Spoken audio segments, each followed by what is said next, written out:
শিশির ভেজা ঘাস ও কুয়াশা জানান দিচ্ছে শীত আসছে। শীতের আগমনী বার্তা পেয়ে ভোরের আলো ফোটার সাথে সাথে সূর্যাস্ত পর্যন্ত খেজুর গাছ প্রস্তুতে ব্যস্ত সময় পার করছেন চুয়াডাঙ্গার গাছিরা। আগামী 4 মাস এক নাগাড়ে চলবে এই কর্মযজ্ঞ। রস সংগ্রহের পর তৈরি হবে খেজুর গুড় আর নলের পাটালি। ভোরের প্রথম আলোয় জেগে ওঠে গ্রাম।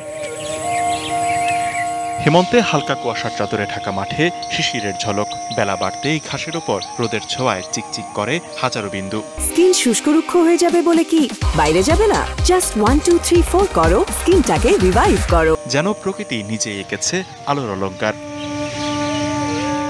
চুয়াডাঙ্গার গাছিরা এমন সময় ব্যস্ত নিজস্ব দিতে দা সানিয়ে নেয়ার পাশাপাশি রস আহরণের জন্য প্রস্তুত করা হচ্ছে খেজুর গাছগুলোকে। আগামী 4 মাস চলবে রস সংগ্রহের কাজ। আমরা কার্তিকের প্রথম থেকে গাছ তোলা শুরু করি। 5 থেকে 6 দিন পরে আমরা গাছ চাষ দিই। কার্তিক মাস হলে আমি গাছ তুলি, আর ওদিকে ফাল্গুন চৈত মাস পর্যন্ত আমরা এই গাছটা কাটি। আগাম গাছ তোলা ছিল, আমি আজকে প্রথম গুড় জাল দিচ্ছি আর কি। শীতের একটু অনুভূত হলে হয়তো ভালো গুড়, ভালো মানে গুড় পাওয়া যাবে। রস সংগ্রহের পর তৈরি করা হবে খেজুর গুড় আর পাটালি। এতে কর্মসংস্থান হবে অনেকের। তবে এ খাতে সরকারি পৃষ্ঠপোষকতা না থাকায় এগোচ্ছে না গ্রাম বাংলার সম্ভাবনাময় অর্থনীতি।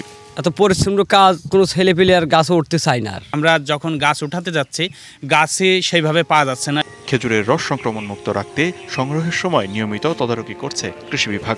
এটি যদি পরিচর্যা করে কৃষক ভাইরা, তাহলে সেখান থেকে তাদের একটা ভালো অর্থনৈতিক অবস্থা তৈরি হবে এবং এটি কিন্তু বাজারে বা আমাদের যে ভোক্তা যারা আমরা আছি, আমাদের চিনির চাহিদা অনেকটা পূরণ করবে। হিমশীতল আবহাওয়ায় মিষ্টি রসের আশায় দিন গুনছে বহু ভোজন রসিক বাঙালি। পাশাপাশি জেলার 2.5 লাখের বেশি খেজুর গাছ থেকে 2500 মেট্রিক টন গুড় উৎপাদনের লক্ষ্য কৃষি বিভাগের। DBC news desk.